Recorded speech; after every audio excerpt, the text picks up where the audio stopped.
안녕하세요. 저는 고려대학교 정치외교학과의 김성은입니다. 오늘은 텍스트 분석 방법을 소개해드리고자 합니다.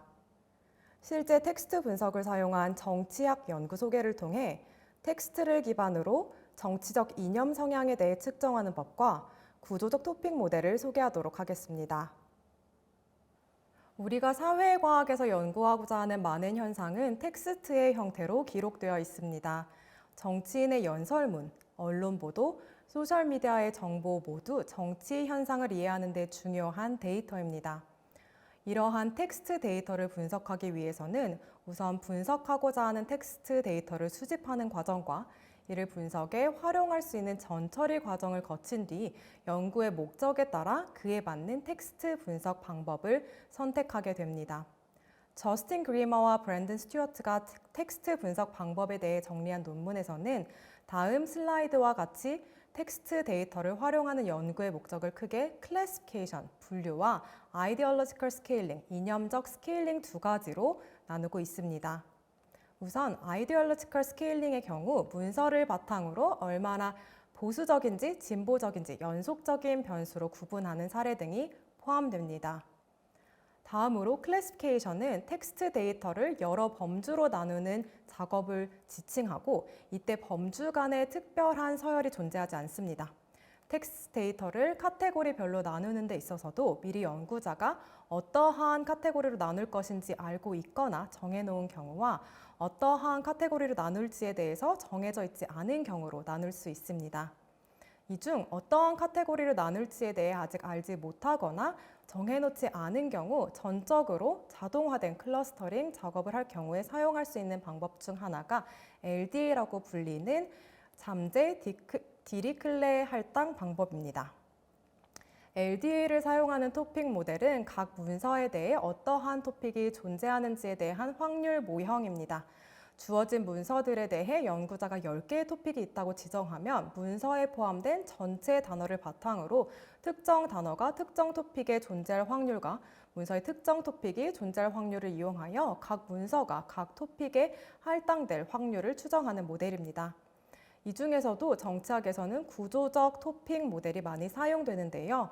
구조적 토픽 모델의 경우 구조적 변수, 즉 문서가 쓰여진 시기 혹은 저자의 성향 등 문서의 메타 정보가 토픽에 할당될 확률에 영향을 줄 수 있도록 정보를 모델링 과정에 포함하는 방법입니다. 오늘 영상에서는 아이디올로지컬 스케일링을 활용한 연구 사례 하나와 구조적 토픽 모델, 스트럭처럴 토픽 모델을 활용한 연구를 소개해 드리도록 하겠습니다. 먼저 소개해드릴 연구는 컬럼비아 대학교 타말 매츠 교수의 테러리즘과 우익 성향 컨텐츠의 증가에 대한 논문입니다.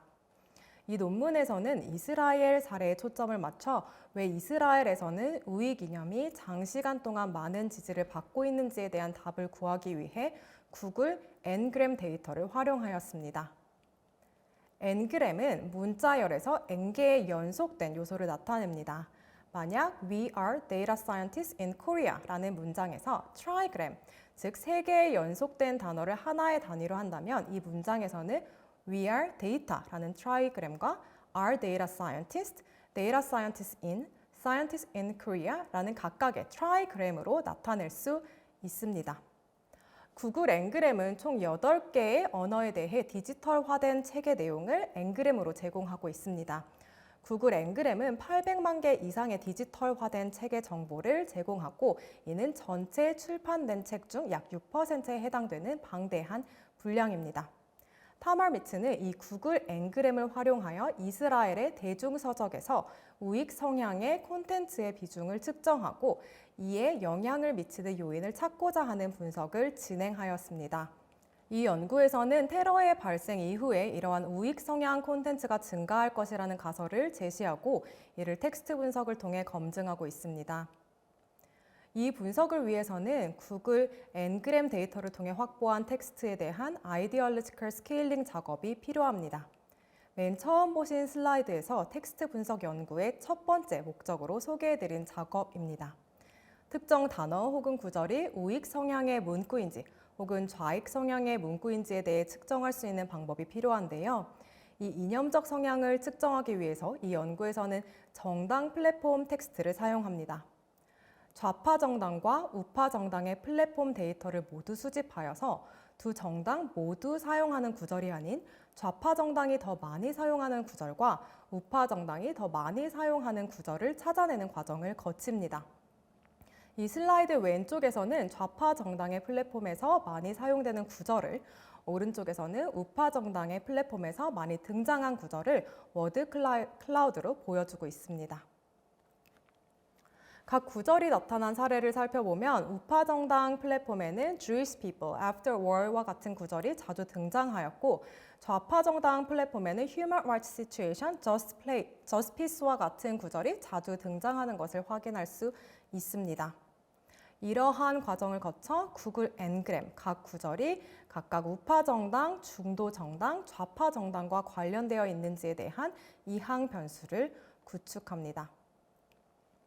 이러한 데이터를 바탕으로 이 연구에서는 1996년부터 2008년까지 이스라엘의 서적 관련 구글 Ngram 데이터를 분석하여 테러리즘 이후에 우파 성향의 단어가 더 자주 등장한다는 것을 발견하였습니다. 이 연구는 구글 Ngram 데이터를 활용하여 어떠한 정치학 연구를 할 수 있는지, 그리고 어떻게 텍스트로 아이디올로지컬 스케일링을 할 수 있는지를 보여주는 좋은 사례입니다.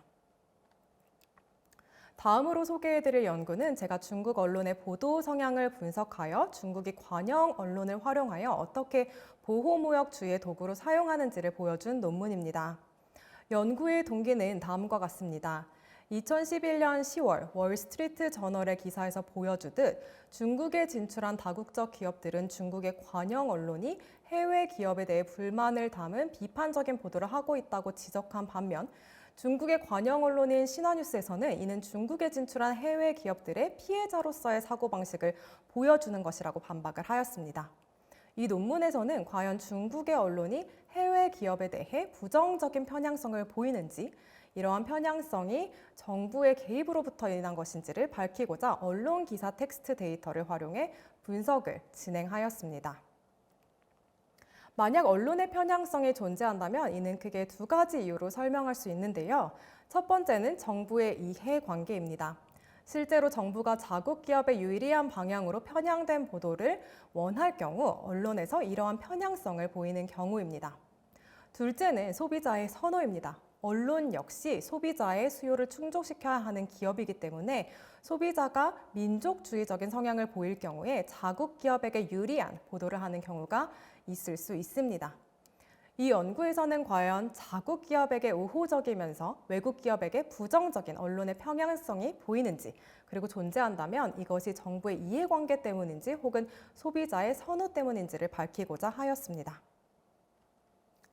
하지만 언론의 보도 성향이 객관적으로 편향성을 띠는지를 검증하는 데는 몇 가지 어려움이 있습니다.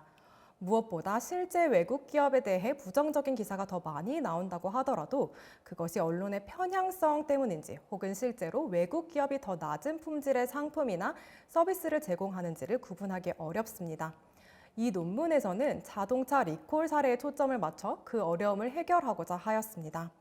자동차 리콜의 경우 국내 기업과 해외 기업 모두에게 제품 퀄리티에 문제가 될 수 있는 비교 가능한 사건이고, 또 자주 발생하기 때문에 언론이 자국의 제품과 해외 제품의 리콜을 보도하는 빈도에 있어서 차이가 있는지를 분석해서 편향성을 파악할 수 있습니다. 또한 중국의 경우에는 언론 모두가 어느 정도는 정부의 통제하에 있지만 완전히 정부에 의존하는 국영 언론과 이에 비해 보다 광고 수익에 의존하는 상업화된 언론이 존재하기 때문에 이에 대한 비교를 통해 언론의 편향성이 정부의 개입 때문인지 소비자의 선호를 반영하는 것인지를 파악할 수 있습니다. 이 분석을 위해 중국에서 발표된 모든 자동차 리콜에 대한 데이터와 언론사에 대한 정보를 수집하였고, 각 언론사별로 자동차 리콜에 대해 보도된 기사를 모두 수집하였습니다. 연구에 활용한 언론은 모두 120여 개입니다. 몇몇 언론 기사의 사례를 보면 실제 같은 리콜 사건에 대해서도 중국 기업의 리콜이나 해외 기업의 리콜이냐에 따라 보도의 내용이 다른 것을 보실 수 있습니다. 먼저 중국 기업인 동펑 자동차의 리콜에 대해서는 짧게 단신으로 보도하고 있는데 반해 BMW 자동차의 리콜에 대해서는 보시다시피 훨씬 더 길게 보도할 뿐 아니라 기업이 중국 시장과 해외 시장을 차별한다는 부정적인 내용 역시 포함하고 있습니다. 이러한 몇 개의 사례에서 확인한 것이 실제 전체 데이터에서도 체계적인 편향성을 나타내는지 확인을 해보고자 합니다. 먼저 데이터 분석 결과에 대해 설명하기에 앞서 만약 편향성이 확인될 경우에 어떤 패턴이 나타나게 되는지에 대해 설명드리고자 합니다. 보고 계시는 그래프는 X축은 리콜의 심각성으로 본 연구에서는 총 몇 대의 자동차가 리콜이 되었는지로 측정하고 있고 Y축은 각 리콜에 대해 언론 보도 확률을 표현하고 있습니다. 실제 연구에서는 각 신문사가 각 리콜을 보도했는지 여부로 측정하고 있습니다. 리콜의 심각성과 보도는 다음과 같이 양의 상관관계를 보일 것이라고 예측할 수 있습니다. 그리고 만약 언론 보도가 편향성을 보이지 않는다면 자국 기업의 리콜이나 외국 기업의 리콜과 관계없이 보도의 확률이 동일할 것으로 예상할 수 있습니다. 하지만 만약 언론 보도가 자국 기업의 우호적이고 외국 기업의 부정적인 편향을 보인다면 이 슬라이드의 오른쪽 그림처럼 같은 수준의 심각성을 가진 리콜일 경우 자국 기업의 리콜보다 파란색으로 표현된 외국 기업의 리콜을 보도할 확률이 더 높아질 것으로 예상할 수 있습니다. 실제 이러한 패턴이 보이는지 데이터 분석으로 확인하기 위해 이 연구에서는 각 언론사의 각 리콜에 대한 보도 여부를 이항 변수로 하는 프로빗 모델을 사용하였습니다. 여기에서 리콜을 한 기업이 외국 기업인지에 대한 변수와 언론사가 국영 언론사인지에 대한 변수, 그리고 각 변수의 교차항이 포함되어 있습니다. 만약 정부의 개입으로 인해 언론 보도의 편향성이 나타난다면 이 교차항이 양의 사인을 보이면서 통계적으로 유의미하게 나타날 것으로 예측할 수 있습니다. 분석 결과를 살펴보시면 우선 상업화된 언론의 경우 실선으로 표현된 외국 기업의 리콜과 점선으로 표현된 자국 기업의 리콜의 언론 보도 확률에 통계적으로 유의미한 차이가 보이지 않습니다. 하지만 이 왼쪽 그래프에서 보듯 중앙정부 관할의 관영 언론의 경우 같은 사이즈의 리콜일 경우에 점선과 옅은 회색으로 표현된 자국 기업의 리콜에 비해 실선과 짙은 회색으로 표현된 외국 기업의 리콜 보도 확률이 통계적으로 유의미하게 높은 것을 확인할 수 있습니다. 이 분석에 더해서 이 연구는 리콜과 관련된 언론 보도 전체를 대상으로 구조적 토픽 모델을 사용해 언론 보도의 내용을 분류하였고 리콜의 대상이 된 기업이 자국 기업인지 외국 기업인지에 대해 따라 언론 보도에서 나타나는 토픽에 유의미한 차이가 있는지를 분석하였습니다. 전체 언론 보도를 대상으로 보도 언론이 관영 언론인지 리콜의 주체가 외국 기업인지 등이 문서의 메타 정보, 즉 구조적 변수로 활용되었고 보도 시기 역시 구조적 변수로 활용되었습니다. STM 분석을 통해 전체 문서에서 총 25개의 토픽을 찾아내도록 설정하였고 이 슬라이드에서는 이 25개의 토픽 중 일관된 정보를 파악할 수 있는 8개의 토픽의 비율과 각 토픽과 연관된 단어를 보여주고 있습니다. 가격과 관련된 단어들과 연관이 되어 있는 토픽부터 신제품과 관련된 토픽, 그리고 리콜과 관련된 토픽이나 제품의 문제에 대한 토픽이 발견된 것을 확인할 수 있습니다. 또한 이 각각의 토픽이 나타나는 확률이 리콜의 주체가 되는 기업의 국적과 관계가 있는지를 파악하기 위해 외국 기업의 리콜과 각 토픽이 얼마나 관련이 있는지를 분석하였습니다. 이 슬라이드에서 나타내고 있는 그래프는 X축을 중심으로 외국 기업과 관련된 보도일수록 해당 토픽이 나타날 비율이 더 높은지 낮은지를 보여주고 있습니다. 양의 개수를 보인다면 외국 기업일수록 해당 토픽이 더 나타날 비율이 높은 것을 나타내는데 이 그래프에서 보시듯 외국 기업일수록 리콜이나 상품의 질과 관련된 문제와 관련된 토픽이 나타낼 확률이 높은 반면 브랜드 홍보나 가격 정보와 같은 토픽이 나타날 확률은 더 낮게 왼쪽에 분포되어 있는 것을 확인할 수 있습니다. 이 연구는 텍스트 분석을 통해 빈도 연구를 할 수 있을 뿐 아니라 구조적 토픽 모델을 활용할 수 있다는 예를 보여주고 있습니다. 지금까지의 논의를 통해 정치학에서의 텍스트 분석 사례를 소개해드렸습니다. 오늘 다룬 강의에서는 텍스트의 이념적 성향에 대한 분류, 그리고 토픽 모델을 사용하는 사례를 다루었는데요. 최근 다양한 분야에서 텍스트 분석 기법이 발전하고 있으므로 앞으로 이 분야에 관심 가지시면서 재미있는 연구를 하실 수 있기 바랍니다. 감사합니다.